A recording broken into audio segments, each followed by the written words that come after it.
Students Book. Get Smart +4. Hi, Assalamualaikum warahmatullahi wabarakatuh everyone. How are you today? I hope all of you are doing fine.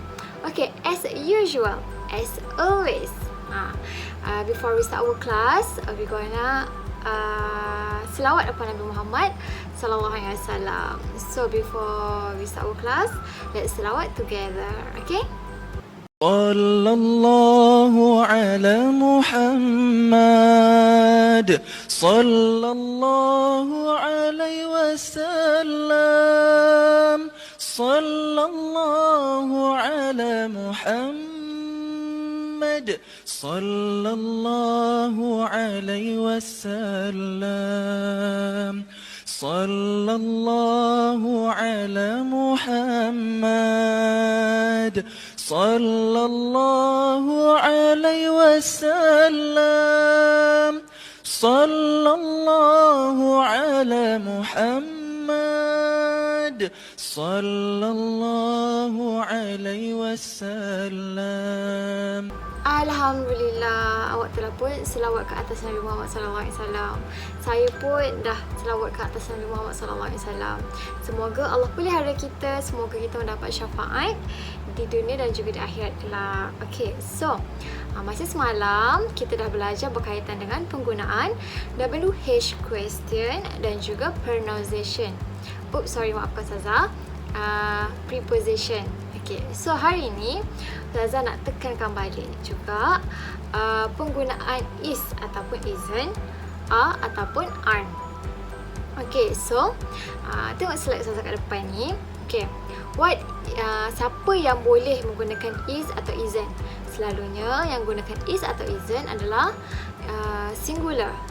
Satu. Kalau are atau aren't, kita tak sebut aren't ya, kita sebut aren't.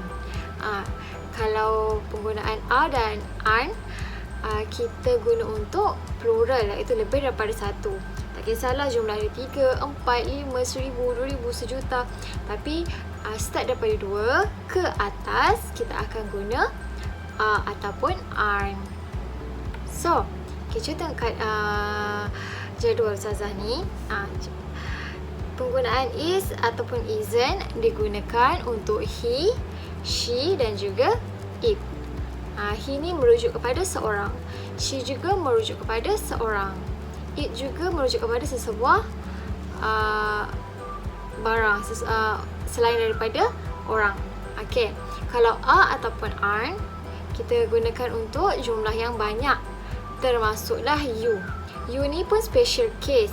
Jadi you kita gunakan dalam lingkungan we and they. So you, we, they kita guna are dan juga aren't. Okay, boleh? So kena ingat jadual ni. Is, isn't digunakan oleh he, she dan juga it. Kalau are dengan aren't kita gunakan untuk you, we and also them. Kalau I, macam biasalah kita gunakan am. I am. Okay, macam ni. He is, he isn't. She is, she isn't. It is, it isn't. You are, you aren't. We are, we aren't. They are, they aren't. Okay, so tengok next page ni. Okay, penggunaan is, isn't, are, aren't. Okay, macam mana kita nak guna dia? Okay, he yang hujung sekali ni, kotak yang hujung sekali ni adalah pelengkap ayat ya. He is going to cinema. She is going to cinema. It is going to cinema. Okay, kalau kita pakai isn't pula. Apa isn't ni sebenarnya? Isn't ni sebenarnya is not, merujuk kepada sesuatu yang tidak. Okay, faham? Sesuatu yang tidak berlaku, tidak terjadi, kita pakai is not. Kalau benda tu berlaku, benda tu terjadi, kita pakai is sahaja. Macam tadi kan, he is going to cinema, maksudnya dia pergi ke panggung wayang. Kalau he isn't go to cinema, maksud dia tidak pergi ke cinema. Jadi awak kena fahamkan betul-betul dia penggunaan is and isn't. Macam ni, she is going to cinema. She isn't going to cinema. It is going to cinema. It isn't going to cinema. Okay, boleh? Kalau macam A pun sama. Kalau benda tu terjadi, benda tu sesuatu yang betul. Jadi kita pakai A. Kalau benda tu tak terjadi dan tak betul, kita pakai aren't. Contoh dia, you are going to jogging. You aren't going to jogging. We are going to jogging. We aren't going to jogging. They are going to jogging. They aren't going to jogging. Mereka tidak pergi jogging. So, kesilapan pelajar-pelajar yang Ustazah nampak, dia tertukar is dengan A. Kalau kadang-kadang Ustazah nampak awak buat she aren't going to jogging. Dia, kalau she, ingat ya, she kita tak boleh pakai aren't, tak boleh pakai A. Sebab apa? She ni dia singular, dia seorang, jadi dia kena pakai is. Sifat she, partner dia memang is. Jadi awak kena ingat, awak kena hafal. Boleh? So, is dengan A, isn't dengan aren't, kita nak letak dia dekat mana kalau dalam ayat? Kalau nak buat ayat lengkap, ayat fakta, kita kena letak dia bersebelahan dengan subjek ataupun pronoun. Subjek ataupun kata nama. Contoh dia macam dia, she, it. Kita kena letak sebelah subjek ni lah. Kalau contohnya kita nak tukar it tu dengan cat pun boleh. The cat is or the cat isn't. Kita kena letak dia di sebelah subjek. Subjek tu benda lah, benda tak pun orang. Okay, faham? Okay, cuba tengok yang kedua, yang seterusnya. Okay, nampak tak dekat Ustazah alih penggunaan is dengan isn't ni ke depan. Sebab apa? Okay, sebab ayat ni kita nak bina untuk bertanya soalan. Okay, macam tadi kita nak buat ayat yang lengkap, ayat fakta, kita letak dia selepas subjek ataupun pronoun, betul tak? Tapi kalau kita nak buat ayat soalan, ayat soal, ayat tanya, kita kena letak kedudukan is, isn't, are dengan aren't ni dan aren't dekat depan sebelum subjek dan juga pronouns. Okay? Dan diikuti dengan ayat pelengkap lah. Okay, so cuba kita tengok. Okay, is. Kalau kita nak tanya dia, is he going to dance competition? Dia pergi ke pertandingan menari. Ataupun isn't he going to dance competition?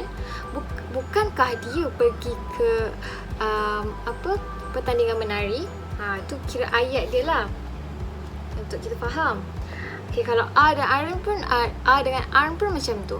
Kalau A, partner dia you, we ataupun they. Are you going to dance competition? Adakah awak pergi pertandingan menari? Ataupun aren't you going to dance competition? Bukankah awak pergi ke majlis menari? Sebab apa? Sebab dia tanya macam tu sebab orang tu cakap, contohlah orang tu cakap dia nak pergi dance competition. Tiba-tiba awak nampak dia dekat kedai mamak. Tu awak tanya dia, are you going to dance competition? Bukankah awak pergi ke majlis menari? Macam tu. Ke perlombaan menari. So, awak kena ingat, awak kena faham penggunaan kedudukan is, isn't, are, aren't ni. Okay? Ustazah laju sangat ke? Tak kan? Okay, Ustazah terangkan balik. Kalau kita nak buat ayat lengkap, ayat fakta, kita kena letak kedudukan is, isn't, are, aren't dekat selepas pronouns ataupun subjek. Okay, subjek dulu. Lepas tu kita letak is, isn't, are, aren't dekat sebelah subjek and pronouns. Kemudian kita buat ayat pelengkap. Going to ke, eating fish ke, apa-apa ke. Okay? So kalau kita nak buat ayat tanya, ayat soal, kita kena letak is, isn't, are, aren't dekat awal ayat. Kemudian diikuti dengan pronoun and also, pronoun or subject. Kemudian diikuti dengan ayat pelengkap. Boleh? Faham? Nanti tengok balik jadual yang Ustazah bagi ni tadi. Cuba fahamkan, cuba study balik, okey? So, yang terakhir, okey, ini cara jawab dia. Contohnya, kalau sesuatu tu betul-betul terjadi, kita akan jawab yes. Kalau sesuatu tu tak terjadi, kita akan jawab no. Tapi macam mana kita nak jawab? Macam mana kita nak buat ayat dia? Okey, so tengok kat sini. Kalau benda tu terjadi, benda tu betul-betul sesuatu fakta yang betul, bukan satu fakta yang dusta. Okey, yes. Kita kena letak yes ni berada di depan. Yes. Kemudian diikuti dengan subjek ataupun pronoun. So, yes, he. He apa? He is. Okay, kalau benda tu betul, macam Ustazah cakap tadi, dia dua je, is dengan are, kalau betul. Is untuk singular, are untuk plural. So, yes, he is. Yes, she is. Yes, it is. Lepas yes ni sepatutnya kita letak koma. Okey, tanda baca koma tu. So, kalau are pula, yes, you are. Yes, we are. Yes, they are. Okey, boleh. Kalau untuk no pula, kita letak apa? No, he isn't. Maksudnya tak, dia bukan. No, she isn't. No, it isn't. Okey, boleh. Okey, yang kedua. No, you aren't. No, we aren't. No, they aren't. Boleh? So, itu sahaja pembelajaran kita pada hari ini. Kita belajar kat mana kedudukan ketika ayat tu ayat fakta, ayat tu ayat bukan ayat tanya lah, ayat simple sentences. Kalau lepas tu yang kedua kita belajar macam mana ayat tu kalau berada atau dalam kedudukan ayat tanya. Yang ketiga, macam mana nak jawab soalan. So, Ustazah harap awak jelas tentang penggunaan ni. Ustazah tahu, semua murid-murid Ustazah tahu apa cara nak jawab apa-apa semua ni. Cumanya yang awak confused, dia dekat mana, is dia dekat mana. Betul tak?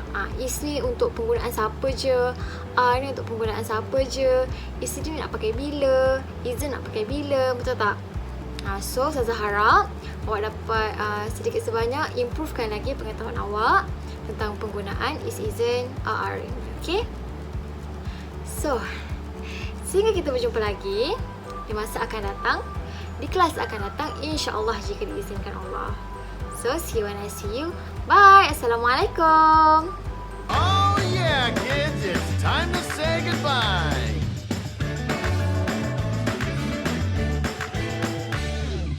Goodbye, see you next time, everyone. Goodbye, see you next time, everyone. Goodbye to you, goodbye to you, goodbye to you, goodbye to me. Goodbye, see you next time, everyone.